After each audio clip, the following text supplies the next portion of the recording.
Hello guys, this is me Muhammad Ismail and you are watching my YouTube channel Nursing with MS Smile Tutorial. Hope you are all as fresh and good as morning flowers. Guys आज के इस video lecture में हम anatomy and physiology generic BSN semester first के important unit cardiovascular system को discuss करने जा रहे हैं। तो आप सब हज़रात से गुजारिश है कि वीडियो को आखिर तक ज़रूर देख लीजिएगा और साथ ही साथ आप लोगों को बताता चलूँ कि अगर आप हमारे इस चैनल के ऊपर न्यू है तो काइंडली चैनल को ज़रूर सब्सक्राइब कीजिए और साथ में बेल आइकन को दबा लें ताकि हमारे नए आने वाली हर एक वीडियो की नोटिफिकेशन आपको मिलता रही। बढ़ते हैं अपने वीडियो की तरफ। सबसे पहले हमारे पास है learning objectives. At the end of this session the students will be able to, इस सेशन को अटेम्प्ट करने के बाद उम्मीद है कि आप सब हजरात इस काबिल हो जाएंगे। Define blood and list its function, कि आप ब्लड को इजीली डिफ़ाइन कर सकेंगे और ब्लड का जो फंक्शन है वो आप इजीली अंडरस्टैंड कर पाएंगे। Describe the composition, site of production and function of the cellular part of blood and plasma. Blood के हमारे पास टू पार्ट्स होते हैं, एक होता है सेलुलर पार्ट, दूसरा होता है प्लाज्मा। तो इस सेशन को अटेम्प्ट करने के बाद उम्मीद है कि आप लोग ब्लड की कंपोजिशन, साइट ऑफ प्रोडक्शन के ब्लड बनती कहाँ पे है, ब्लड का काम क्या है और ब्लड के two parts cellular and plasma को आप इजीली डिफाइन कर सकेंगे। Briefly explain the ABO blood group system and RH factor. Describe the location, structure and function of the heart and its great blood vessels. Discuss the blood flow through the heart. Describe the structure and function feature of the conducting system of the heart. Describe the principal events of a cardiac cycle. Explain the structure and function of arteries, veins and capillaries. इस session को attempt करने के बाद आप इस काबिल हो जाएंगे कि आर्टरीज़ हमारे पास क्या है, आर्टरीज़ का फंक्शन क्या है और आर्टरीज़ किन किन कंपोनेंट से कितने लेयर्स होते हैं, किस तरह से बनी हुई होती है, इस तरह से वैन, इस तरह से capillaries. Describe the following types of blood circulation. फिर हमारे पास ब्लड सर्कुलेशन के डिफरेंट टाइप्स होते हैं, जिस तरह पल्मोनरी सर्कुलेशन हो गया, सिस्टेमेटिक सर्कुलेशन हो गया। सिस्टेमिक सर्कुलेशन में हमारे पास फिर कोरोनरी एंड हेपेटिक सर्कुलेशन आता है। तो इस वीडियो सेशन को अटेंड करने के बाद आप लोग इस काबिल हो जाएंगे कि आप इन सर्कुलेशन सिस्टम को ईज़िली डिस्क्राइब कर पाएंगे। Part of the circulatory systems. First of all, divide into three major parts. Cardiovascular system या ब्लड सर्कुलेटरी सिस्टम को हमने तीन पार्ट्स में डिवाइड किया है। The first one is heart, the second one is blood and the third one is blood vessel. आगे जाके एक एक को एक्सप्लेनेशन के साथ पढ़ते हैं। Function of the cardiovascular system. Cardiovascular system का फंक्शन क्या है? Circulate blood throughout entire body for transport of oxygen to the cell, transport of carbon dioxide away from the cell, transport of nutrient to the cell, movement of immune system components, cell and antibodies, transport of endocrine gland secretion।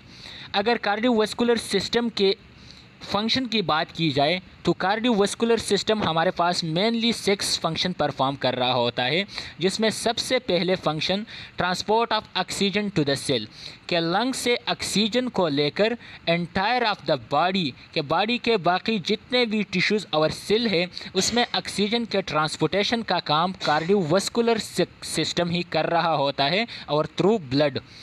Transport of carbon dioxide CO2 away from the cell, और carbon dioxide यानी CO2 को body के cell और tissue से लेकर वापस lungs में लेकर आने का काम भी कार्डियोवास्कुलर सिस्टम का ही है।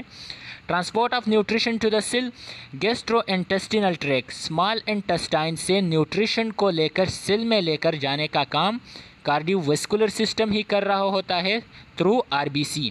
Movement of immune system component, जितने भी हमारे पास इम्यून सिस्टम कंपोनेंट्स है, जिस तरह हमारे पास इम्यून सेल्स हो गए, एंटीबॉडीज़ हो गए, जो एंटीजन के ख़िलाफ़, डिजीज़ के ख़िलाफ़ काम कर रहा होता है, तो ये भी हमारे पास टारगेट साइट में थ्रू सेल ही, थ्रू ब्लड जाता है। और ब्लड हमारे पास जो क्या करता है, सर्कुलेट कौन कर रहा होता है? कार्डियोवास्कुलर सिस्टम कर रहा होता है। Transport of endocrine gland secretion. सबसे पहले आपको बताता चलो कि एंडोक्राइन ग्लैंड क्या होता है। तो एंडोक्राइन ग्लैंड वो ग्लैंड होता है जो डक्टलेस होता है, जो अपना सिक्रीशन डायरेक्टली ब्लड में इंडिकेट कर रहा होता है। तो सिक्रीशन जितने भी होते हैं एंडोक्राइन ग्लैंड की सिक्रीशन, जिस तरह केमिकल्स हो गए हमारे पास, एंजाइम्स हो गए, प्रोटीन्स हो गए, तो जो भी सिक्रीशन एंडोक्राइन ग्लैंड से हो रहा होता है तो वो थ्रू ब्लड हमारे पास टारगेट साइट पे जाके वहाँ पे अपना फंक्शन परफॉर्म कर रहा होता है। इसके बाद है हमारे पास हार्ट्स। सबसे पहले अगर हार्ट की लोकेशन की बात की जाए तो mediastinum and rest on the diaphragm. तो हार्ट हमारे पास mid line of the body between the lungs कहाँ पे मौजूद होता है? डिफ्राम के ऊपर। साइज़ की अगर बात की जाए तो as much as one close fist. Heart का साइज़ हमारे पास वन क्लोज फिस्ट के जितना होता है। अगर वेट की बात की जाए तो हार्ट का वेट हमारे पास जेंडर पे डिपेंडेंट है कि फ़ीमेल की हार्ट का वेट जो हमारे पास होता है वो 250 ग्राम का, और मेल के हार्ट का वेट हमारे पास 300 ग्राम का होता है। 200 gram in adult female and 300 gram in male. Structure की अगर बात की जाए तो स्ट्रक्चर हमारा कुछ यूँ होता है, cone shape with pointed apex inferiorly to left and broad base superiorly to the right. Heart का स्ट्रक्चर हमारे पास कौन शेप का होता है? कौन शेप का इसलिए होता है कि हार्ट का जो हमारे पास एपेक्स होता है वो इंफीरियरली होता है, टूवर्ड द डिफ्राम होता है, और जो बेस हमारे पास सुपीरियरली होता है। और एपेक्स जो है हार्ट का जो इंफीरियर पोर्शन है जो डिफ्राम पे होता है वो थोड़ा लेफ़्ट की तरफ ज़्यादा होता है, और जो बेस होता है सुपीरियरली वो हमारे पास टूवर्ड द राइट साइड होता है। Membranosus layers. हार्ट की अगर लेयर की बात की जाए तो हार्ट के राउंडेड हमारे पास पेरिकार्डियम लेयर मौजूद होता है जो हमारे पास हार्ट को प्रोटेक्शन दे रहा होता है। Two pericardiums as superficial fibrous pericardium of connective tissue and deeper serous pericardium of epithelial tissue connect with the fibrous pericardium. Serous pericardium, parietal and visceral membrane, pericardial cavity with pericardial fluid. देखिए अगर membrane की बात की जाए तो heart के इर्द गिर्द हमारे पास पेरिकार्डियम मेम्ब्रेन होता है, और पेरिकार्डियम फिर हमारे पास 2 टाइप्स का मेम्ब्रेन होता है। एक होता है फाइब्रस पेरिकार्डियम जो कनेक्टिव टिश्यू का बना हुआ होता है, जो सुपरफिशियली हार्ट का सबसे पहले वाला जो पोर्शन होता है उसी में मौजूद होता है। और दूसरा हमारे पास होता है सेरस पेरिकार्डियम जो एपिथेलियल टिश्यू का बना हुआ होता है और जो बिलो द फाइब्रस पेरिकार्डियम मौजूद होता है। अगर सेरस पेरिकार्डियम की फिर फर्दर बात की जाए तो सेरस पेरिकार्डियम के हमारे पास 2 लेयर्स होते हैं, 2 मेम्ब्रेन होते हैं। एक होता है पेराइटल और दूसरा होता है वेसरल मेम्ब्रेन। और पेराइटल और वेसरल मेम्ब्रेन के बीच हमारे पास एक एम्प्टी स्पेस मौजूद होता है जिसे हम पेरिकार्डियल कैविटी बोलते हैं। और ये पेरिकार्डियल कैविटी जो है सेरस मेम्ब्रेन से यहाँ पे जो सिक्रीशन हो रहा होता है तो उस सिक्रीशन को हम बोलते हैं पेरिकार्डियल फ्लूइड। तो ये पेरिकार्डियल फ्लूइड इस पेरिकार्डियल कैविटी में मौजूद होता है और ये पेरिकार्डियल फ्लूइड यहाँ पे 2 फंक्शन प्रोवाइड कर रहे होते हैं। एक तो ये एज अ शॉक एब्जॉर्बर का काम कर रहा होता है, दूसरा ये हार्ट को नरिश कर रहा होता है। यहाँ पर MCQs के लिए एक बात याद रखिएगा कि पेराइटल कैविटी जो होता है पेरिकार्डियल कैविटी हमारे पास सेरस मेम्ब्रेन की कहाँ पे मौजूद होता है? पेराइटल एंड वेसरल मेम्ब्रेन के बीच मौजूद होता है। और पेरिकार्डियल कैविटी के अंदर हमारे पास जो फ्लूइड मौजूद होता है वो होता है pericardial fluid. Layers of the heart की लेयर्स की बात करते हैं। 3 लेयर्स होते हैं हार्ट के। The first one is epicardium or visceral layer, the second one is myocardium or muscular layer and the third one is endocardium or endothelial layer. देखिए अभी डायग्राम पे थोड़ा फोकस कर ले आप कि हमारे पास जो first layer of the heart होता है वो होता है एंडोकार्डियम। एपिकार्डियम, एपिकार्डियम जो first layer of the heart है हमारे पास वो कौन सा है, एपिकार्डियम, जिसे हम वेस्ट्रल पेरिकार्डियम भी बोलते हैं। दूसरा जो लेयर है वो हमारे पास है मायोकार्डियम, जो मसल का बना होता है, cardiac muscle, special type of muscles होते हैं जो ओनली हमारे पास हार्ट में पाए जाते हैं, जो हमारे पास कहाँ पे, ओनली हमारे पास हार्ट में मौजूद होते हैं। तो मायोकार्डियम मसल से बना हुआ होता है, कौन से मसल, कार्डिक मसल से। और तीसरा जो हमारे पास है वो है एंडोकार्डियम। अभी ज़रा फोकस कीजिए, ये हमारे पास पेराइटल कैविटी है। ये पेराइटल कैविटी जो आप लोगों को यहाँ पे नज़र आ रही है, ये हमारे पास फाइब्रस पेरिकार्डियम और पेराइटल पेरिकार्डियम, फाइब्रस पेरिकार्डियम से अंदर, सिरस लेयर जो होता है सिरस लेयर से बाहर और पेराइटल से अंदर मौजूद है। जो हमने बात कही थी कि जो फाइब्रस पेरिकार्डियम होता है फर्स्ट लेयर होता है, उसके अंदर हमारे पास जो पेराइटल पेरिकार्डियम है, और ये है हमारे पास मौजूद है, ये है सिरस एपिकार्डियम। और सिरस एपिकार्डियम की सिरस मेम्ब्रेन है। तो सिरस मेम्ब्रेन से जो फ्लूइड हमारे पास सिक्रीट होता है, उस फ्लूइड को हम बोलते हैं पेरिकार्डियल फ्लूइड। और ये फ्लूइड हमारे पास आके यहाँ पर ये पेरिकार्डियल कैविटी जो है, पेरिकार्डियल कैविटी में मौजूद होते हैं। चैम्बर ऑफ द हार्ट की अगर चैम्बर की बात की जाए तो हार्ट के हमारे पास 4 चैम्बर होते हैं, 2 पम्प्स होते हैं। एक लेफ़्ट साइड पे होता है, एक राइट साइड पम्प होता है। राइट साइड वाला पम्प जो है वो हमारे पास ब्लड को पंप कहाँ पे करता है, लंग्स में पंप कर रहा होता है, कहाँ पे, लंग्स में। और दूसरा हमारे पास लेफ़्ट साइड पे जो पंप मौजूद होता है वो हमारे पास ब्लड को पंप कर रहा होता है, कहाँ पे, एंटायर ऑफ द बॉडी में जो पंप कर रहा होता है वो हमारे पास लेफ़्ट पम्प हो, और बॉडी के सेल्स में। और जो लंग्स को ब्लड पंप कर रहा होता है वो हमारे पास राइट पम्प है। 2 आर्टरिया सुपीरियर, हार्ट की 4 चैम्बर होते हैं। 2 हमारे पास आर्टरिया होता है, आर्टरिया जो सिंगुलर लिखा हुआ है इसका प्लूरल होगा आर्ट्रियम। 2 आर्ट्रियम होते हैं, left atrium, right atrium. 2 ventricles होते हैं, left ventricles and right ventricle. Right pump, first of all हम पढ़ते हैं राइट पम्प को या राइट आर्ट्रियम को। Receive deoxygenated blood from 3 when. जो राइट आर्ट्रियम हमारे पास होता है, तो राइट आर्ट्रियम में हमारे पास जितनी भी डीऑक्सीजनेटेड ब्लड बॉडी से आ रही होती है, चाहे वो superior part of the body से हो, inferior part of the body से हो, या हार्ट से हो, हार्ट के मसल से हो, वो कहाँ पे, राइट आर्ट्रियम में ही आती है। तो 3 वेन से हमारे पास राइट आर्ट्रियम जो होता है वो ब्लड को रिसीव कर रहा होता है। The first one is superior vena cava, जो हमारे पास upper part of the body, जो नेक रीजन, हेड रीजन वगैरह है, यहाँ से blood, deoxygenated blood, venous blood जो होता है वो वेना केवा के थ्रू राइट आर्ट्रियम में आ रहा होता है। Inferior vena cava, inferior vena cava वो वेना केवा है जो हमारे पास lower part of the body, legs abdomen वगैरह से ब्लड लेकर आता है राइट आर्ट्रियम में। एंड करोनरी साइनोसिस, हार्ट के अंदर हमारे पास, हार्ट के लेयर्स में, मायोकार्डियम में, एपिकार्डियम में डिफरेंट टाइप्स के वेन्स होते हैं, जहाँ पे वो कलेक्ट होके, कार्डिक वेन्स जिसे बोलते हैं, जो कलेक्ट होके क्या बनाते हैं, जॉइन होके करोनरी साइनोस बनाते हैं। और इस करोनरी साइनोस के थ्रू हमारे पास जो हार्ट के अंदर जो ब्लड होती है वो राइट आर्ट्रियम में आ रही होती है।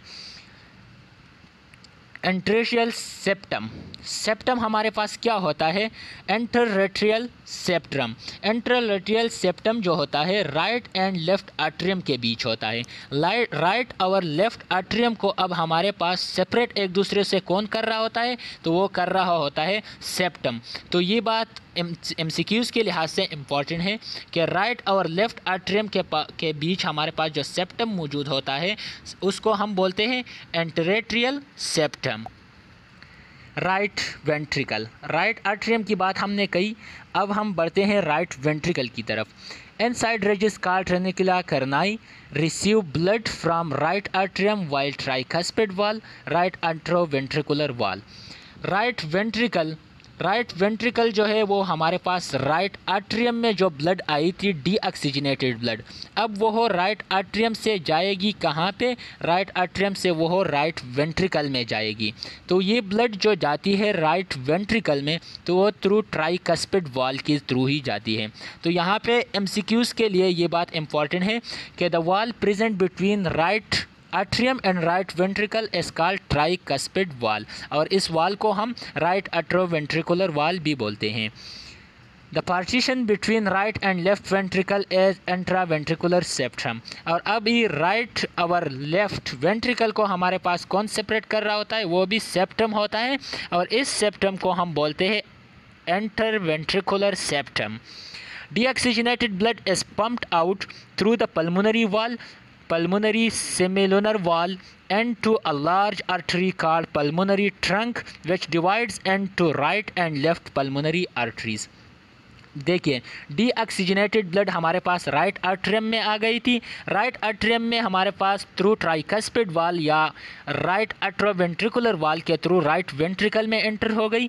अब राइट वेंट्रिकल से ये ब्लड डीऑक्सीजनेटेड ब्लड जो आई थी ये कहाँ पे जाएगी, as pump through the pulmonary valve, वो पल्मोनरी वाल के थ्रू पल्मोनरी वाल को क्रॉस करते हुए कहाँ पे, पल्मोनरी आर्टरी में चले जाएगी। फर्स्ट जाएगी पल्मोनरी ट्रंक में, और पल्मोनरी ट्रंक फिर हमारे पास टू आर्टरीज़ में, टू पल्मोनरी आर्टरीज़ में डिवाइड होता है, right and left pulmonary artery.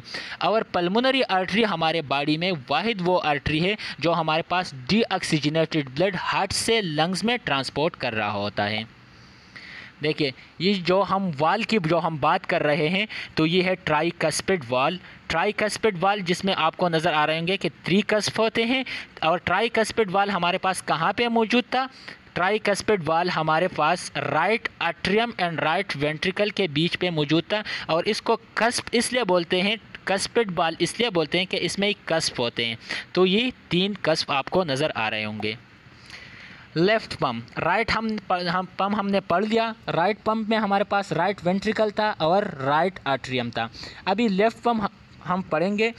Left atrium, it receive oxygenated blood from lungs through 4 pulmonary vein.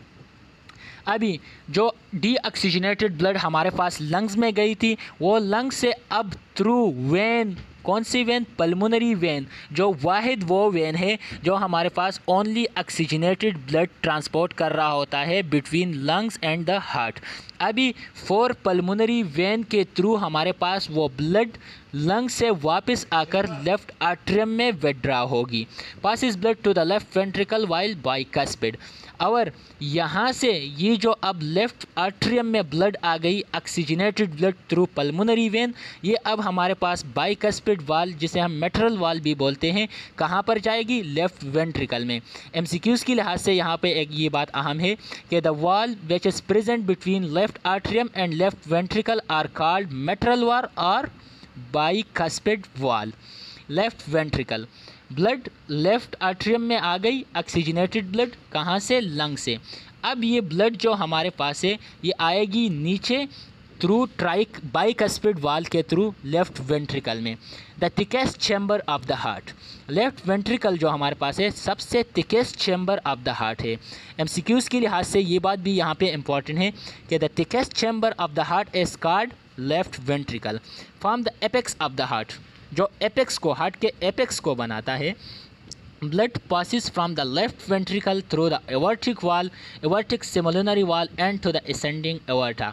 जो लेफ़्ट वेंट्रिकल में हमारे पास जो ब्लड आई थी, जो ऑक्सीजनेटेड ब्लड थी, अब वो हो हमारे पास एओर्टिक वाल, वो वाल जो हमारे पास लेफ़्ट वेंट्रिकल और एओर्टा के बीच होता है, उस वाल के थ्रू हमारे पास कहाँ पे जाएगी, ऊपर की तरफ, बॉडी एओर्टा की तरफ।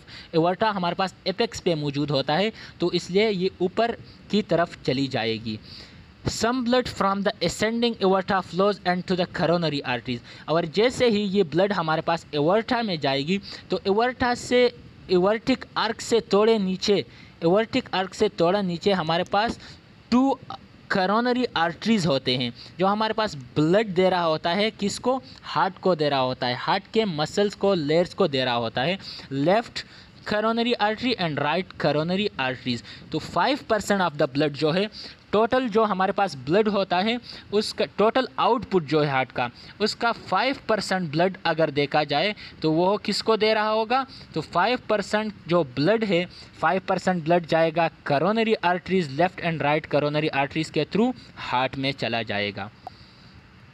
सेमिलुनर वाल, सेमिलुनर वाल को सेमिलुनर वाल इसलिए बोलते हैं कि ये हाफ मून लाइक होते हैं, तो इस हाफ मून लाइक वजह से हम इसको सेमिलुनर वाल भी बोलते हैं। दे हैव 3 कस्प, जिस तरह हमने पिछले डायग्राम में आपको दिखा दिया कि 3 कस्प क्या होते हैं, तो सेमिलुनर वाल के भी हमारे पास 3 कस्प होते हैं। They are located at the base of both the pulmonary trunk, pulmonary artery and the aorta, the 2 arteries taking blood out of the ventricle. ये हमारे पास कहाँ पे मौजूद होते हैं सेमिलुनर वाल? ये पल्मोनरी आर्टरी जो होते हैं, तो पल्मोनरी आर्टरी में हमारे पास सेमिलुनर पल्मोनरी वाल मौजूद होगा, और जो एवर्टा है वहाँ पे भी सेमिलुनर वाल होता है, तो वह एवर्टिक सेमिलुनरी वाल कहलाएगा।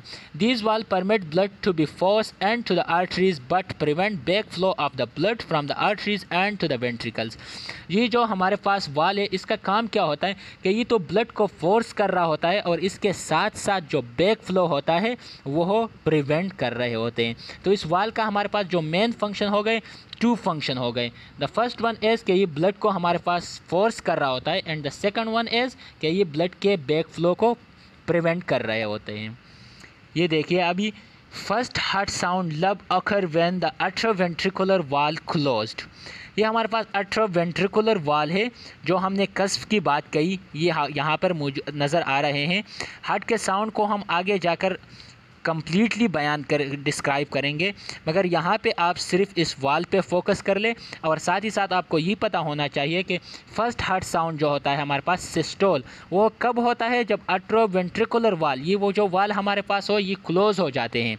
और जो सेकंड डब साउंड जो होता है डायस्टोल, वो कब होगा?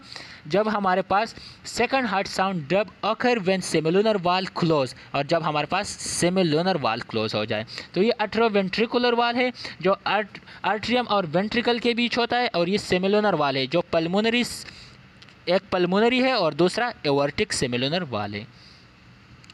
ये हमारे पास हार्ट का जो स्ट्रक्चर है, ये सुपीरियर वेना केवा है जो अपर पार्ट ऑफ द बॉडी से ब्लड लेकर आता है, इन्फीरियर वेना केवा है जो lower part of the blood से ब्लड लेकर जाता है, राइट आर्ट्रियम है, यहाँ पे बाइकस्पिड वाल मेंशन है, ट्राइकस्पिड, बाइकस्पिड, ये हमारे पास एवर्टा है, फिर जो लेफ़्ट पल्मोनरी आर्टरी है, पल्मोनरी ट्रंक है, ये सारा वही चीज़ें हैं जो हमने पीछे पढ़ लिए। और ये हमारे पास वो सेप्टम है जो हमारे पास राइट एंड लेफ़्ट साइड को एक दूसरे से सेपरेट कर रहा होता है।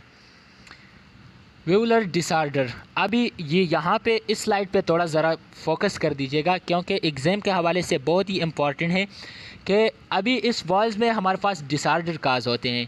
तो इसमें फर्स्ट हमारे पास है वो है स्टेनोसिस।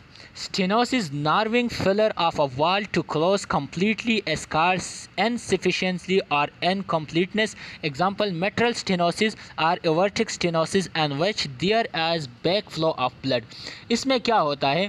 स्टेनोसिस में ये होता है कि हमारे पास जो वाल होता है वो कम्प्लीटली हमारे पास क्लोज नहीं कर रहा होता है। जिस तरह अगर मेट्रल वाल में हो तो मेट्रल स्टेनोसिस हम कहेंगे, अगर एवर्टिक वाल में हो, अगर एवर्टिक में हो तो हम इसको एवर्टिक स्टेनोसिस बोलते हैं। तो उसकी वजह से हमारे पास back flow of the blood हो रहा होता है कि जो ब्लड के बैक फ्लो को कम्प्लीटली स्टॉप नहीं करता है। दूसरा है मेट्रल वाल प्रोफ्लेस MVP। तो ये है the protrusion of one or both cusp of the mitral valve and to the left atrium during ventricular construction. Mitral valve prolapse हमारे पास क्या होता है? मेट्रल वाल प्रोलैप्स में ये होता है कि जब हमारे पास ये कस्प जो होते हैं, मेट्रल वाल के जो कस्प होते हैं, वो ड्यूरिंग कंट्रैक्शन हमारे पास जो लेफ़्ट के होते हैं, मेट्रल वाल के होते हैं, वो लेफ़्ट आर्ट्रियम में एनहांस कर जाए, लेफ़्ट आर्ट्रियम में चले जाए। तो ये होता है हमारे पास मेट्रल वाल प्रोलैप्स। इसके बाद हमारे पास है रियोमेटिक फीवर। रियोमेटिक फ़ीवर क्या होता है? ज़रा गौर से सुनेगा ये रियोमेटिक फ़ीवर, क्योंकि ये भी MCQs के लिहाज से इंतहाई इम्पॉर्टेंट है। एन एक्यूट इन्फ्लामेटरी डिजीज़, ये हमारे पास इन्फ्लामेटरी डिजीज़ है cause by streptococcal infection as one of the cause of the valvular disorder. Rheumatic fever जो हमारे पास है इन्फ्लेमेटरी डिसऑर्डर है, जिसको हमारे पास कौन काज कर रहा होता है? स्ट्रेप्टोकोकल। ये हमारे पास I think so, I am not sure about it, ये हमारे पास बैक्टीरिया है, इसको काज करता है कौन सा? Rheumatic fever. और इसी रिमेटिक फ़ीवर की वजह से ही हमारे पास वेलुलर डिसऑर्डर काज होते हैं। तो एमसीक्यूज़ की लिहाज से यहाँ पे ये बात इंपॉर्टेंट है कि valvular disorder is cause by rheumatic fever. Conduction system, specialized cardiac muscle fiber called erythromic fibers. Conduction system हमारे पास, अगर हार्ट की बात की जाए तो हार्ट में हमारे पास स्पेशल टाइप के मसल फाइबर्स होते हैं, जिसको हम ऑटोरिथमिक फाइबर्स कहते हैं। ऑटोरिथमिक फाइबर सेल एक्सिटेबल, इसके हमारे पास ये खसूसियात होते हैं कि ये हमारे पास ख़ुद ब खुद जो है इम्पल्स जनरेट कर रहा होता है। Generate electrical activity, action potential, no depend on nerves for stimulation, heart has its own intrinsic system. देखिए, इस टॉपिक में कंडक्शन सिस्टम में ये बात इम्पॉर्टेंट है कि हार्ट जो हमारे पास होता है वो क्या होता है? नर्व से इंडिपेंडेंट होता है। नर्व स्टिमुलेशन की नीड वहाँ पे नहीं होती है, क्योंकि इसके पास ये प्रॉपर्टी होती है। कौन सी प्रॉपर्टी? एटोरिथमिक फाइबर्स होते हैं, और ये एटोरिथमिक फाइबर्स जो होते हैं ये ख़ुद ब खुद क्या करते हैं? इम्पल्स जनरेट कर रहे होते हैं। These muscle fibre have two important function, और ये जो मसल फाइबर्स होते हैं, इन मसल फाइबर्स के हमारे पास टू इम्पॉर्टेंट फंक्शन होते हैं। The first function is act as a pacemaker setting the rhythm of electrical excitation that cause the contraction.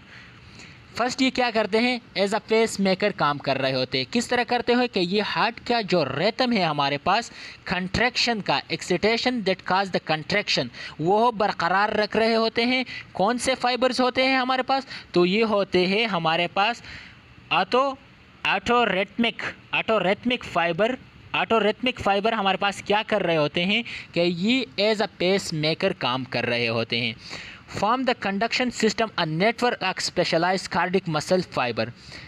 The conduction system occur as follow. Conduction system हमारे पास किस तरह से होता है, तो इसको अब हम देखते हैं। ये भी इम्पॉर्टेंट टॉपिक है एमसीक्यूज़ की लिहाज से, बहुत सारे एमसीक्यूज़ इस टॉपिक से भी एग्ज़ाम में आ सकते हैं, तो काइंडली आप इसको ज़रा नोटिस कर ले।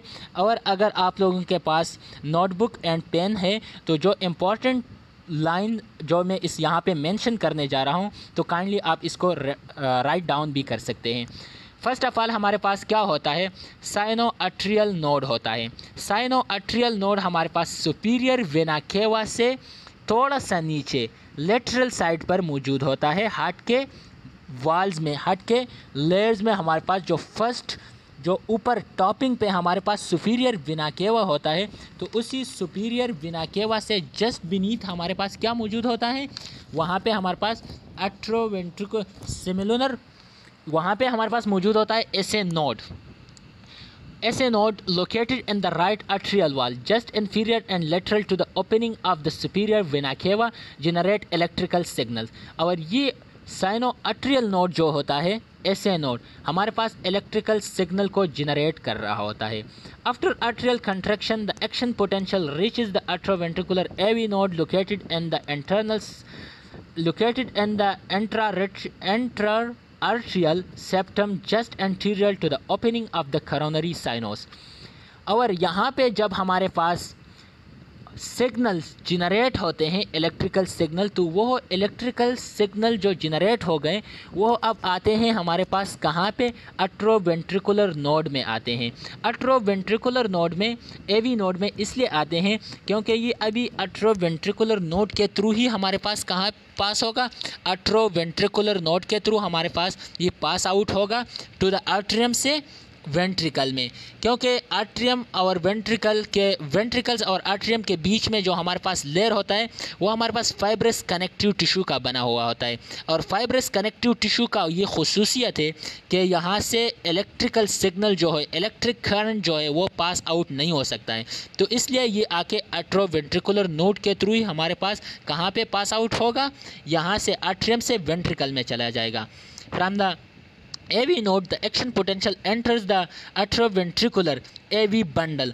और यहाँ से atrioventricular से आगे हमारे पास क्या होता है, atrioventricular से आगे ये पास आउट होकर AV बंडल में चले जाते हैं, also known as bundle of Hess, जिसे बंडल ऑफ हेस भी कहते हैं। तो MCQs की लिहाज से यहाँ पे ये बहुत इंपॉर्टेंट है कि the AV bundle is also called bundle of हेस।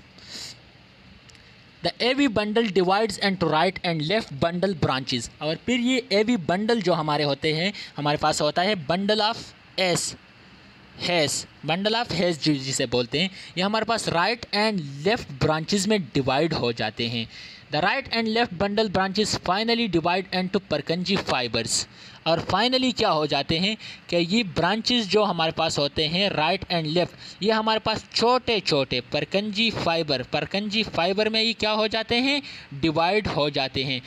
Action potential upward the remaining of the ventricle. और ये जो हमारे पास है एक्शन पोटेंशियल लेकर जाता है कहाँ पे, अप, जो रिमेनिंग वेंट्रिकल जो होता है इसमें ये छोटे छोटे परकंजी फाइबर जो है एक्शन पोटेंशियल को लेकर चले जाते हैं। यहाँ से डायग्राम के थ्रू हम समझते हैं, डायग्राम के थ्रू हमारे इजीली समझ आएगा। ये हमारे पास हो गया साइनस नोड, जो SA नोड होता है, कहाँ पे मौजूद है, अपर टॉपिंग पे यानी बेस पे मौजूद होता है, बेस इस सुपीरियरली होता है, तो ये बेस पे मौजूद है just below the superior vena cava laterally, यहाँ पर हमारे पास मौजूद है, जो हमने पिछले बात कही है। यहाँ से हमारे पास अभी इम्पल्स जनरेट हो गए, इम्पल्स आर्ट्रियम में हमारे पास चले गए, ठीक है। अब आर्ट्रियम से ये सिग्नल जो है, स्टिमुलेशन जो है, इलेक्ट्रिकल सिग्नल जो होते हैं वो यहाँ आके AV नोड के थ्रू हमारे पास कहाँ पर जाएगा, AV नोड के थ्रू हमारे पास वेंट्रिकल में चलते हैं। मगर यहाँ से पहले बंडल ऑफ हेस होते हैं, AV नोड में चले गए, AV नोड से गए बंडल ऑफ हेस में, हेस बंडल में चले गए, हेस बंडल से फिर right and left bundle branches में डिवाइड हो जाते हैं। और right and left bundle branches जो हमारे पास है फाइनली परकंजी फाइबर में डिवाइड हो जाते हैं। और परकंजी फाइबर ये रिमेनिंग वेंट्रिकल जितने भी है इसमें ये स्टिमुलेशन इलेक्ट्रिकल सिग्नल लेकर जाता है। और इसी तरह से हमारे पास कंट्रैक्शन एंड रिलैक्सेशन होता है हार्ट का। Electrical impulses spread from sinus node throughout left and right atria. Electrical impulses spread from bundle branches throughout left and right ventricles. Cardiac cycle. Cardiac cycle consists of systole and distole of atria and ventricular systolation and distillation. Systole जो होता है first sound of the heart and diastole the second sound of the heart पे हमारे पास मुश्तमिल होता है क्या, cardiac cycle. Atrial systole, atrial systole जो हमारे पास होता है, आर्ट्रियल कंट्रैक्शन, आर्ट्रियल सिस्टोल और first sound of the heart, ये हमारे पास कितने टाइम में होता है, 0.1 सेकंड। तो MCQs की लिहाज से इम्पॉर्टेंट है कि atrial systole last the about 0.1 second. At the same time जब हमारे पास आर्ट्रियल सिस्टोल होता है तो at the same time the ventricle are relaxed, atrial contract हो जाते हैं और वेंट्रिकल रिलैक्स हो गए। Depolarization of the SA node cause atrial depolarization which is marked by P wave and the ECG। हमारे पास क्या हो जाता है, depolarisation of the SA nodes होता है, depolarisation of the SA node हो जाता है। तो उसकी तो और ये डीपोलराइजेशन अगर ECG में देखा जाए तो P से हमारे पास P से क्या करते हैं, मार्क करते हैं इसको। Atrial depolarisation cause atrial systole, blood is forced while AV valves and to the ventricle. और आर्ट्रियल डीपोलराइजेशन जब स्टार्ट हो जाता है तो आर्ट्रियल सिस्टोल स्टार्ट हो जाता है। और atrial systole, blood is forced while AV valves and to the ventricles. और ब्लड किधर जाता है, ब्लड को फोर्स कर रहा होता है थ्रू डीपोलराइजेशन। जो जब सिस्टोल स्टार्ट होता है तो ब्लड हमारे पास फोर्स करके वेंट्रिकल में चला जाता है। Arterial systole contributes 25 ml of blood to the volume of 105 ml already in each ventricles. Arterial systole contributes, arterial systole के थ्रू हमारे पास कितने ब्लड चली आती हैं, 25 ml। MCQs के लिहाज से इम्पॉर्टेंट है। Eight the end of ventricle diastole each ventricle has 130 ml। और जब हमारे पास वेंट्रिकल डायस्टोल हमारे पास ईण हो जाता है तो ईच वेंट्रिकल के पास हमारे पास कितना ब्लड होता है 130 ml का। This blood volume 130 is called in diastolic volume. और यहाँ पे ये बात भी इम्पॉर्टेंट है एमसीक्यूज़ के लिहाज से कि ये जब हमारे पास 130 ml का ब्लड होता है तो इसको हम क्या बोलते हैं इन डायस्टोलिक वॉल्यूम, क्योंकि डायस्टोल में जब हमारे पास ईण में हमारे पास जो वॉल्यूम होता है वो 130 ml का होता है। The QRS complex in the ECG marks the onset of the ventricle depolarization. The percentage of the EDV ejected as ejected fraction. Ventricular systole। अब हमारे पास वेंट्रिकुलर सिस्टोल किस तरह से होता है। वेंट्रिकुलर सिस्टोल में first of all at last about 0.3 second. ये कितने सेकंड हमारे पास लास्ट करते हैं 0.3 सेकंड। इंपॉर्टेंट है एमसीक्यूज़ के लिहाज से। At the same time the atrial are relaxed. जब हमारे पास वेंट्रिकल सिस्टोल होते हैं कंट्रैक्ट होते हैं तो आर्ट्रियल हमारे पास रिलैक्स हो जाते हैं। वेंट्रिकल डीपोलराइजेशन काज वेंट्रिकुलर सिस्टोल। सेम ही पिछली वाली की तरह बात है, जब हमारे पास आर्ट्रियम का होता है तो इसी तरह सेम ही वेंट्रिकल हमारे यहाँ पे डीपोलराइजेशन स्टार्ट होता है तो वेंट्रिकल सिस्टोल स्टार्ट होगा। The T wave in the ECG mark the onset of ventricular repolarisation. और जो रीपोलराइजेशन होता है onset of the ventricular repolarisation जब शुरू होता है तो वो ईसीजी में टी वेव के साथ मार्क किया हुआ होता है। The right and left ventricle eject about 70 ml of blood each end to the pulmonary trunk and aortic respectively। और जो हमारे पास राइट एंड लेफ्ट वेंट्रिकल जो होता है वो कितने 70 ml ब्लड को एजेक्ट कर रहा होता है पल्मोनरी ट्रंक में। ठीक है, तो इम्पॉर्टेंट है एमसीक्यूज़ के लिहाज से ये याद होना चाहिए कि राइट और लेफ्ट वेंट्रिकल हमारे पास कितने ml ब्लड एजेक्ट करती है पल्मोनरी ट्रंक में, तो 70 ml blood. The blood volume remaining in each ventricle at the end of systole about 60 ml। और end of systole में हमारे पास ventricle में कितना वॉल्यूम बच जाता है 60 ml का as the end systolic volume, और जिसे हम end systolic volume भी बोलते हैं। Cardiac output। The amount of blood ejected by each ventricle in 1 minute is called cardiac output। जितनी भी ब्लड वेंट्रिकल ने पर मिनट में हमारे पास बॉडी को दे दिया थ्रू एवर्टा, 1 मिनट में हार्ट जितनी भी ब्लड हमारी हार्ट से बाहर एवर्टा के थ्रू बॉडी को दे रहा होता है तो उसको हम कार्डिक आउटपुट बोलते हैं। हार्ट रेट और कार्डिक आउटपुट हमारे पास क्या डिपेंड कर रहा होता है हार्ट रेट पे और स्ट्रोक वॉल्यूम पे। Pulse pressure PP as the difference between systolic pressure SBP systolic blood pressure and diastolic blood pressure। और पल्स प्रेशर जो होता है ये डिफरेंस होता है सिस्टोलिक ब्लड प्रेशर और डायस्टोलिक ब्लड प्रेशर के ऊपर। अगर सिस्टोलिक देखा जाए तो 120 होता है और हमारे पास डायस्टोलिक अगर देखा जाए तो वो 80 होता है। तो इसके बीच जो हमारे पास डिफरेंस आप लोगों को नज़र आ रहा होगा तो ये डिफरेंस हमारे पास पल्स प्रेशर कहलाता है। Cardiac reserve. The difference between the maximum and resting cardiac output is called cardiac reserve. Cardiac reserve क्या होता है? The difference between the maximum and resting cardiac, जो सबसे ज़्यादा होता है और जो रेस्टिंग हालत में होता है कार्डिक का आउटपुट जो हमारे पास रेस्टिंग की हालत में होता है, और मैक्सिमम हाईली जो होता है जो कम और हाई कार्डिक का आउटपुट होता है। तो इसके बीच जो डिफरेंस होता है उसको हम कार्डिक रिजर्व बोलते हैं। Coronary circulation. करोनरी सर्कुलेशन वो सर्कुलेशन है जो हमारे पास हार्ट के अंदर हो रहा होता है। Heart is supplied by 2 coronary arteries. Heart को हमारे पास ब्लड आर्ट्रियल ब्लड जो सप्लाई कर रहा होता है वो 2 आर्टरीज होते हैं। The first one is left coronary artery और the second one is right coronary arteries. Right and left coronary artery का काम क्या होता है?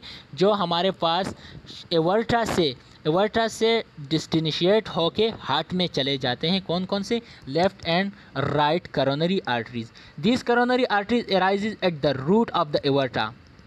जो एवर्टा से हमारे पास सेपरेट होके हार्ट में चले जाते हैं 2 arteries, left coronary artery and right coronary artery, और ये दोनों ही हमारे पास हार्ट को ब्लड सप्लाई कर रहा होता है। देखते हैं पहले left coronary artery. As passed under the left atrium and divide into two branches. ये लेफ्ट आर्ट्रियम से पास आउट होके हमारे पास टू में डिवाइड हो जाता है। लेफ्ट आर्ट्रियम से पास आउट होके लेफ्ट आर्ट्रियम से जैसे ही ये हार्ट की तरफ चली जाती है तो टू ब्रांचेस में हमारे पास डिवाइड होती है। The first one is left anterior descending and the second one is circumflex artery. The first one is left anterior descending arteries. The left anterior descending LAD arteries, it gives off smaller branches to the anteroventricular septum and anterior wall of both ventricle।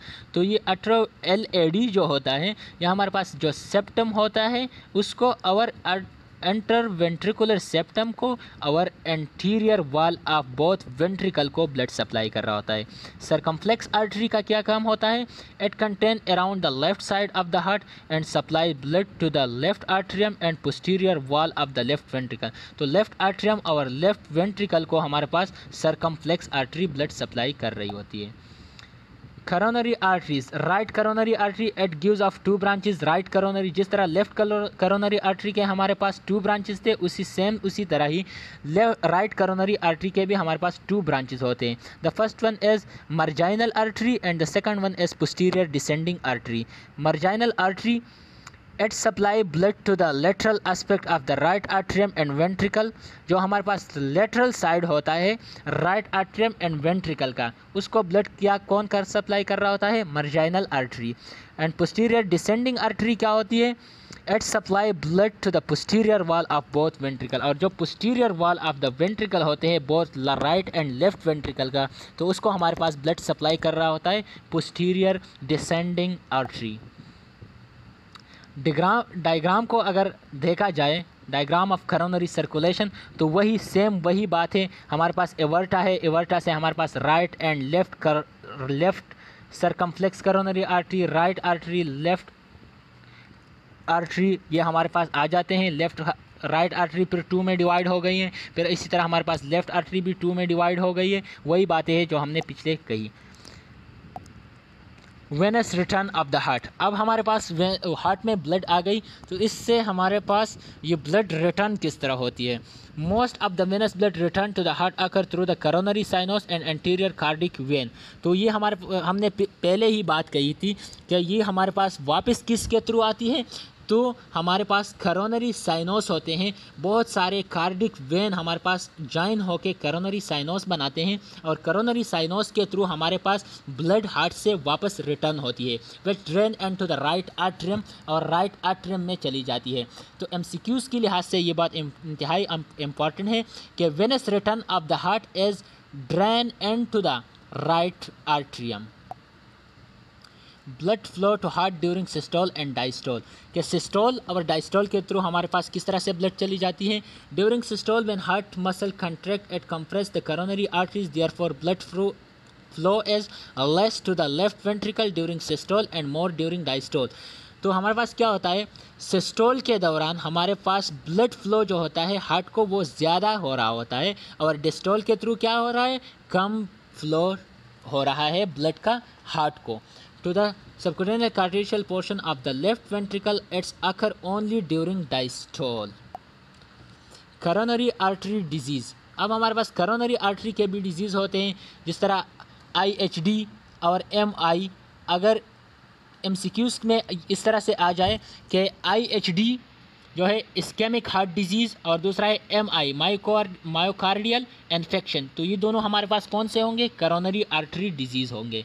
एंजीना pectoris, there is reduced coronary artery blood flow due to cholesterol deposition फ्लैगो। जब हमारे पास body में cholesterol का level ज़्यादा हो जाता है और करोनरी आर्टरी का फ्लो कम हो जाता है ड्यू टू एथेरोस्क्लेरोसिस, और इस हालत को हम क्या बोलते हैं? एथेरोस्क्लेरोसिस की वजह से। एथेरोस्क्लेरोसिस क्या होता है कि जब हमारे पास बॉडी में कोलेस्ट्रॉल का लेवल क्या हो जाए? हाई हो जाए, तो इसको हम बोलते हैं एथेरोस्क्लेरोसिस। और एथेरोस्क्लेरोसिस की वजह से क्या हो जाता है हमारे पास कि करोनरी आर्टरी में ब्लड की फ्लो कम हो जाती है, तो इसको हम क्या बोलते हैं? एंजीना पेक्टोरियस। MCQs के लिहाज से इम्पॉर्टेंट है। काजेज़ ऑफ IHD जो हमारे पास क्या है IHD, इस्केमिक हार्ट डिजीज़, क्या है आर्टरी डिजीज़ है, करोनरी आर्टरी डिजीज़ है हार्ट की। तो इसकी काजेज़ हमारे पास क्या है, cigarette smoking, hypertension, diabetes mellitus, increase lipids, cholesterol, other factor, lack of exercise, anxiety etcetera. Myocardial infection, it is due to the obstruction to the coronary blood flow. At least 75% of lumen of coronary artery is blocked by the thrombus. तो myocardial infection क्या होता है, myocardial infection वो होता है जिसमें हमारे पास जो करोनरी आर्टरी होता है वो ब्लॉक हो जाए, थ्रम्बस की वजह से उसकी ल्यूमन जो नाली होती है, ल्यूमन असल में ल्यूमन वो होता है जो हमारे पास जो ट्यूनिका होता है, लेयर्स होते हैं जो आर्टरीज़ के, उसके अंदर जहाँ पे ब्लड मौजूद होती है उसको ल्यूमन बोलते हैं। तो अगर ये ल्यूमन हमारे पास ब्लॉक हो जाए और 75% ऑफ द ब्लड जो है वो ब्लॉक हो जाए थ्रम्बस की वजह से कि वो मायोकार्डियम में, हार्ट में नहीं चला जाए, तो उसको हम बोलते हैं myocardial infection.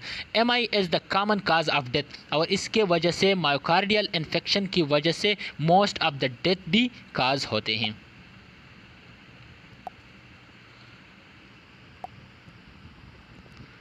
3 major type of blood vessels.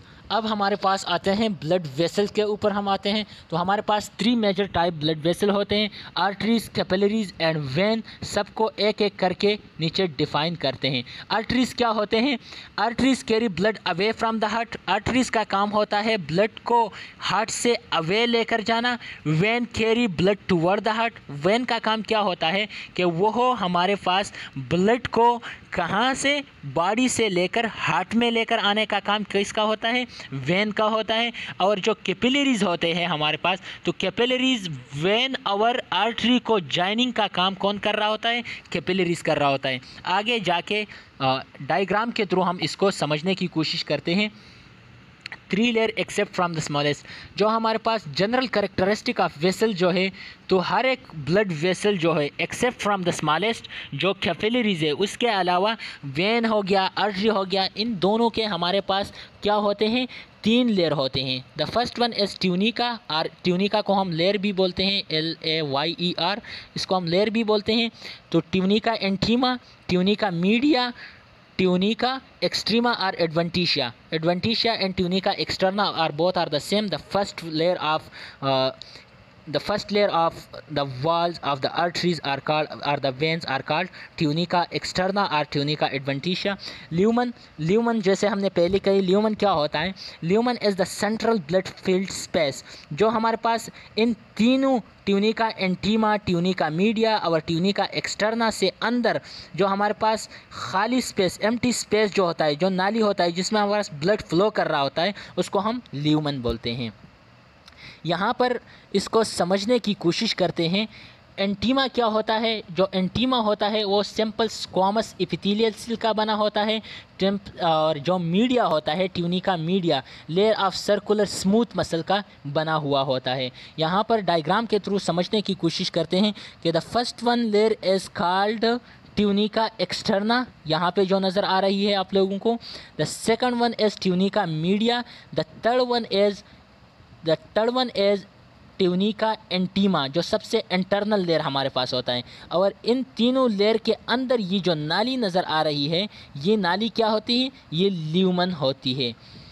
अच्छा जी, और इसके अलावा ये जो हमारे पास है, ये हम आपको कैपिलरीज नज़र आ रही होगी। ये कैपिलरीज क्या करते हैं, ये कैपिलरीज इस लेयर को, वेसल की ये लेयर जो होते हैं, इनको ब्लड सप्लाई कर रहा होता है। तो इसको हम क्या बोलते हैं, वो कैपिलरीज जो हमारे पास ब्लड वेसल के वाल को ब्लड सप्लाई कर रहा होता है, इस कैपिलरी को हम बोलते हैं वेसा वेसुरम बोलते हैं, वेसा वेसुरम। राइटिंग सही से नहीं हो रही है, मगर आप लोग अपने साथ राइट डाउन कर ले कि जो हमारे पास ब्लड वेसल को ब्लड सप्लाई कर रहा होता है, जो कैपिलरीज, उसको हम बोलते हैं वेसा वेसुरम। कैपिलरीज क्या होते हैं, heart to arterioles to capillaries to veins to heart. First of all हमारे पास क्या होता है, हार्ट टू आर्टरीज। हार्ट हमारे पास ब्लड दे रहा होता है आर्टरीज़ को। आर्टरीज़ फिर दे रहा होता है आर्ट्रियोल को, आर्ट्रियोल प्लस कैपिलरी को, और कैपिलरी फिर वेन्यूल्स को, और वेन्यूल्स प्लस वेन को दे रहा होता है। कैपिलरीज आर द स्मॉलेस्ट, सबसे जो स्मॉलेस्ट हमारे पास क्या होते हैं, स्मॉलेस्ट ब्लड वेसल जो है वो कैपिलरीज है, जिसका डायमीटर कितना होता है 8 to 10 यूक्रोमीटर। इम्पॉर्टेंट है MCQs के लिहाज से कि अगर पूछा जाए capillary are the smallest blood vessel, its diameter is 8 to 10 micrometre. Just big enough are single file erythrocytes composed of single layer of endothelial cells surrounded by the basement membrane. Universal function: oxygen and nutrition delivered to the tissue, CO2 and nutrition waste remove. Universal function क्या है capillaries का, कि ये हमारे पास cell को oxygen provide कर रहा होता है और साथ ही साथ न्यूट्रिएंट जो है आर्टरीज से न्यूट्रिएंट्स और ऑक्सीजन को लेकर सेल को, टिश्यू को दे रहा होता है, और वहाँ से कार्बन डाइऑक्साइड CO2 और नाइट्रोजीनियस वेस्ट जितने भी होते हैं, जिस तरह हमारे पास अमोनिया हो गया, CH3 हो गया, ये बेक ला रहा होता है कहाँ पे, एक्सलेशन आर्गन में, लंग्स हो गया, स्किन, किडनीज, वहाँ पर लेकर आता है किसको, वेस्ट प्रोडक्ट को, कि वह बॉडी से एक्सेल आउट हो सके। Special feature of the when, फिर हमारे पास वेन के कुछ स्पेशलिटी होती है कि जो बाकी के ब्लड वेसल्स में नहीं होती है, ओनली वेन में नज़र आ रहे होते हैं। प्रिवेंट बैक फ्लो, वेन क्या करता है, वेन बैक फ्लो को प्रिवेंट करता है थ्रू वॉल्स। वेन में हमारे पास वॉल्स होते हैं और इन वॉल का काम क्या होता है कि ये हमारे पास बैक फ्लो जो है, the wall present in the vein are का, जो वॉल हमारे पास वेन में मौजूद होते हैं उनका काम क्या है, अगर एग्ज़ाम में पूछा जाए या MCQs में आ जाए तो ये बैक फ्लो को प्रिवेंट कर रहा होता है। मोस्ट एबंडेंट इन लेग्स, जो पाँव में बहुत ज़्यादा देखने को मिल रही होती है। Blood has to travel against gravity, क्योंकि अगर पाँव में देखा जाए, यहाँ पे डायग्राम में के थ्रू अगर समझने की कोशिश करते हैं, यहाँ ऊपर से जब ब्लड, नीचे से जब ब्लड ऊपर की तरफ जा रही होती है तो इस पर against the flow gravity apply होती है। तो यहाँ पे हमारे पास वेन में क्या होता है, लेग वगैरह में बहुत ज़्यादा वाल नज़र आ रहे होंगे कि ये वाल क्या करते हैं, जो बैक फ्लो है इसको प्रिवेंट कर रहे होते हैं। It's the return of blood to the heart in conjunction with the wall. ये है हमारे पास वॉल क्लोज्ड, जब हमारे पास ब्लड ऊपर की तरफ जा रही होती है, ये ब्लड यहाँ से पास आउट होकर ऊपर चली गई तो ये वाल हमारे पास क्लोज हो जाते हैं। ये वो वाल है जो हमारे पास वेन के अंदर मौजूद होते हैं। Vascular system, blood vessels of the body to circulation, एक होता है सिस्मेटिक, एक होता है पल्मोनरी। सिस्मेटिक सर्कुलेशन वो होता है, वो सर्कुलेशन जो हमारे पास हार्ट से ब्लड बॉडी में और बॉडी से फिर जब आते हैं हार्ट में चली आती है, तो इस सर्कुलेशन को हम बोलते हैं सिस्मेटिक सर्कुलेशन। और जब हमारे पास ब्लड हार्ट से लेकर चली जाती है कहाँ पे, लंग्स में, तो उस सर्कुलेशन को हम बोलते हैं पल्मोनरी सर्कुलेशन। और वहाँ से लंग्स से वापस हार्ट में चला आना, तो हार्ट से ब्लड लंग्स में चला जाना और लंग्स से वापस हार्ट में आना, इस सर्कुलेशन को हम बोलते हैं पल्मोनरी सर्कुलेशन। और सिस्टेमिक सर्कुलेशन वो सर्कुलेशन है जिसमें ब्लड हमारे हार्ट से लेकर बॉडी में चली जाती है और फिर बॉडी से वापस हार्ट में चली जाती है। Arteries and when usually run together after nerves run with them. जो हमारे पास होता है, क्या होता है, आर्टरीज और वेन जो होता है ये हमारे पास टुगेदर होता है और इसके साथ साथ जो हमारे पास होता है नर्व इम्पल्सिस भी इसमें काम कर रहे होते हैं। Pulmonary circulation, pulmonary trunk branches, ये अगर देखा जाए डायग्राम के थ्रू तो हार्ट से हमारे पास ब्लड कहाँ पर जाती है, हार्ट से ब्लड होके चली जाती है हमारे पास लंग्स में और फिर लंग्स से यही ब्लड वापस हार्ट में चली आती है। हार्ट से लेकर पहले डीऑक्सीजनेटेड वेनस ब्लड चली गई कहाँ पे, लंग्स में, थ्रू पल्मोनरी आर्टरी, और फिर वहाँ से थ्रू पल्मोनरी वेन रिटर्न होके ब्लड आ गई हार्ट में, तो इस सर्कुलेशन को हम बोलते हैं pulmonary circulation. After gas exchange blood enters venules larger and to superior and inferior pulmonary vein, 4 pulmonary veins empty and to the left atrium। देखिए यहाँ से हमारे पास क्या होता है, right and left pulmonary artery चली जाती है, एक एक आर्टरी एक एक किस में, एक एक लंग में, राइट एंड लेफ्ट लंग में, और वहाँ से हमारे पास 4 वेन जो आते हैं, 4 वेन लाकर ये ब्लड हमारे पास कहाँ पे एम्प्टी करते हैं, लेफ़्ट आर्ट्रियम में। ये ब्लड अब ऑक्सीजनेटेड ब्लड कहलाएगी, और इस ब्लड का कलर जो होगा, याद रखिए कि ऑक्सीजन पे डिपेंडेंट करता है ब्लड का कलर। जनरली तो हम कहते हैं कि blood as red in colour, मगर जो ऑक्सीजनेटेड ब्लड होता है उसका कलर ब्राइट रेड होता है, और जो डीऑक्सीजनेटेड ब्लड होगा, वेनस ब्लड, उसका कलर थोड़ा लाइट होगा। यही चीज़ें हैं जो हमने पहले बता दिए कि यहाँ पर जो हमारे पास inferior vena cava, descending aorta, capillaries, alveoli, जो अल्वियोल जो होता है स्मॉलेस्ट वेन होते हैं, और आर्ट्रियोल जो होते हैं स्मॉलेस्ट आर्टरी होते हैं। एवर्टिक आर्क की बात की है उन्होंने। पल्मोनरी ट्रंक ये हो गया, लेफ़्ट लंग में चली आती है ब्लड, इस तरह से राइट लंग में, सेम वही बातें हैं जो हमने पहले डिस्कस की। सिस्टेमिक सर्कुलेशन, पल्मोनरी सर्कुलेशन हमने कही। पल्मोनरी सर्कुलेशन क्या होता है, जिसमें हार्ट से ब्लड चली जाती है लंग्स में, और वहाँ से लंग्स से थ्रू 4 वेन वो हमारे पास चली आती है बैक टू हार्ट, इसको हम बोलते हैं पल्मोनरी सर्कुलेशन। और सिस्टेमिक सर्कुलेशन जो होता है, oxygenated blood to body, heart से oxygenated blood, bright red colour blood का हमारे पास हार्ट से लेकर बॉडी में चले जाना। Leaves left ventricle, ascending aorta, only branches are the 2 coronary arteries to the heart. जो हमारे पास हार्ट से थ्रू एवर्टा क्या होता है, ऑक्सीजनेटेड ब्लड चली जाती है कहाँ पे, बॉडी से, बॉडी में, और फिर बॉडी से वो ऑक्सीजन सेल और टिश्यू को देकर वहाँ से डीऑक्सीजनेट होके थ्रू वेन वापस हार्ट में जो आती है, इसको हम बोलते हैं सिस्टेमिक सर्कुलेशन। रीडिंग को ज़रा देखते हैं।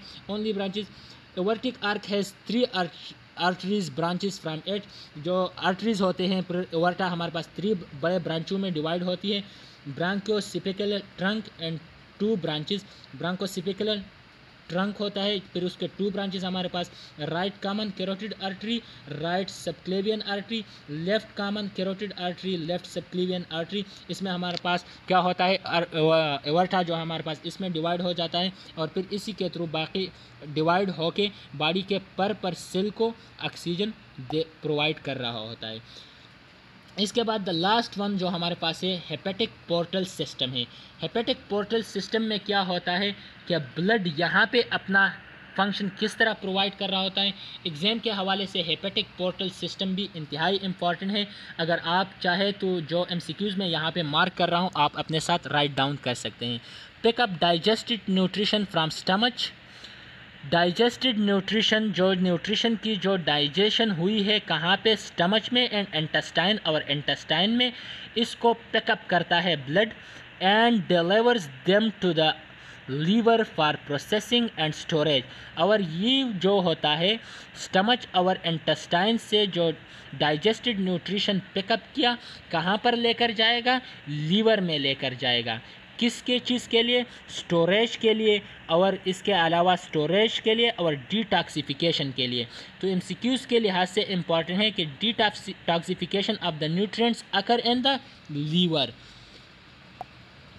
ये है हमारे पास हार्ट का जनरली डायग्राम है, जिसमें मेंशन किया गया है inferior vena cava, right ventricle, right atrium, foramen ovale close, जो हमारे पास व्यूल्स होते हैं, ये pulmonary trunk, left ventricle, left atrium, right ventricle. तो ये था आज का हमारा ये लेक्चर। होप कि आपको लेक्चर पसंद आ गया होगा। अगर इस लेक्चर में आपको कोई भी प्रॉब्लम है तो थ्रू कमेंट्स आप हमसे पूछ सकते हैं, या लास्ट में हमने अपना व्हाट्सएप नंबर प्रोवाइड किया है, आप व्हाट्सएप पे मैसेज करके व्हाट्सएप पे हमसे पूछ सकते हैं। दोबारा मिलेंगे दूसरी वीडियो में, तब तक के लिए मुझे दीजिए इजाज़त। अल्लाह हाफिज़।